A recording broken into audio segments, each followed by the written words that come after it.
ജൈവവൈവിധ്യം അത് ജീവൻ്റെ നാഡിയാണ്.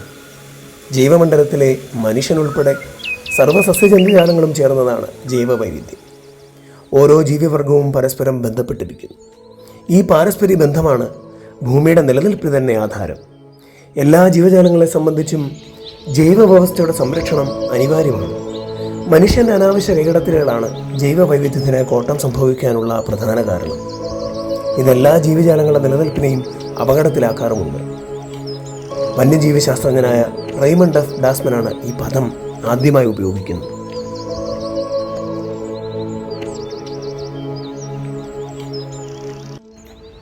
ജൈവവൈവിധ്യ ഉദ്യാനത്തിൻ്റെ പ്രാധാന്യം കുട്ടികളിലേക്ക് എത്തിക്കാൻ വേണ്ടി ഞങ്ങളുടെ ഗ്രൂപ്പ് നടത്തിയ ഒരു ഫീൽഡ് ട്രിപ്പ് കോന്നി റിസർവ് ഫോറസ്റ്റിലേക്കായിരുന്നു. അപ്പോൾ അവിടെ നിന്ന് ഞങ്ങൾ എടുത്ത ദൃശ്യങ്ങൾ ഡോക്യുമെൻ്ററി ആയിട്ട് ചെയ്യാനാണ് ഉദ്ദേശിച്ചിരിക്കുന്നത്. ജൈവവൈവിധ്യം എന്ന ഈ വിഷയം ഞങ്ങളുടെ ഗ്രൂപ്പ് തിരഞ്ഞെടുക്കാനുള്ള പ്രധാനപ്പെട്ട കാരണം ഈ കാലഘട്ടത്തിൽ ജൈവവൈവിധ്യം എന്തുകൊണ്ടും പ്രസക്തിയുള്ള ഒരു കാര്യമാണ്. ജൈവവൈവിധ്യം എന്നാൽ ഭൂമിയിലെ സസ്യജന്തുജാലങ്ങളുടെ വൈവിധ്യമാണ്. ഈ വൈവിധ്യം നമ്മൾ സംരക്ഷിക്കേണ്ടതിൻ്റെ ആവശ്യകത ഏറ്റവും പ്രധാനപ്പെട്ടതായി മനുഷ്യൻ്റെ കൈവശമാണ്. ജൈവവൈവിധ്യത്തിൻ്റെ ശോഷണം മനുഷ്യൻ്റെ കൈകളിലൂടെയാണ് ഇന്ന് നടക്കുന്നത്. ഈ ഒരു സമയത്ത് നമ്മൾ കോന്നി DFO ഓഫീസും കോന്നി റിസർവ് ഫോറസ്റ്റിൻ്റെ ഭാഗങ്ങളും പരിശോധിക്കുകയാണെങ്കിൽ ഇവിടെ നന്നായിട്ട് ജൈവവൈവിധ്യത്തെ സംരക്ഷിക്കുന്നതായി നമുക്ക് മനസ്സിലാക്കാൻ കഴിയും. ഞങ്ങൾ എത്തിച്ചേർന്നപ്പോൾ ഔഷധത്തോട്ടങ്ങളും അതേപോലെ വൈവിധ്യമാർന്ന സസ്യജന്തുജാലങ്ങളും ഇവിടെ കാണാൻ കഴിഞ്ഞു.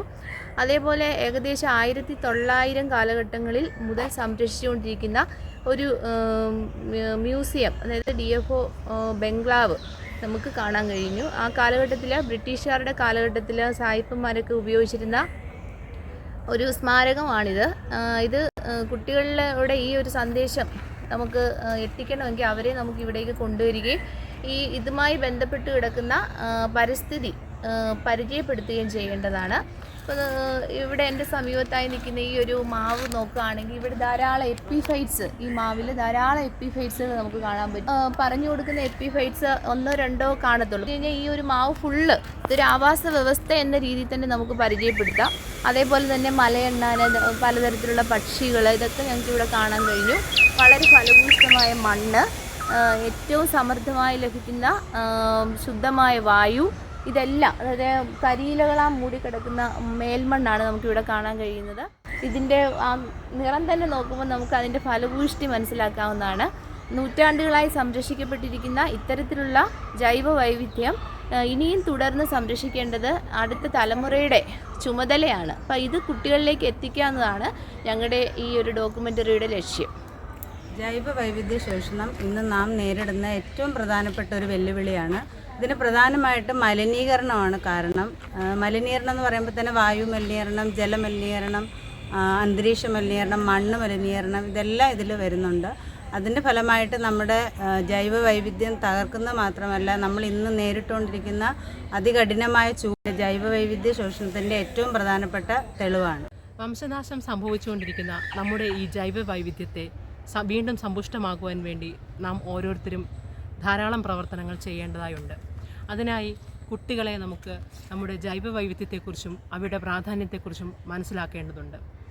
അവർക്ക് ഉള്ളൊരു ജൈവവൈവിധ്യത്തെ വീണ്ടും പഴയ രൂപത്തിലേക്ക്, ഉപരിയായിട്ടുള്ള രൂപത്തിലേക്കും മാറ്റുന്നതിന് വേണ്ടി നമ്മുടെ കുഞ്ഞുങ്ങളെ പ്രാപ്തരാക്കുവാനായി ഈ ഡോക്യുമെൻ്ററി സഹായിക്കട്ടെ.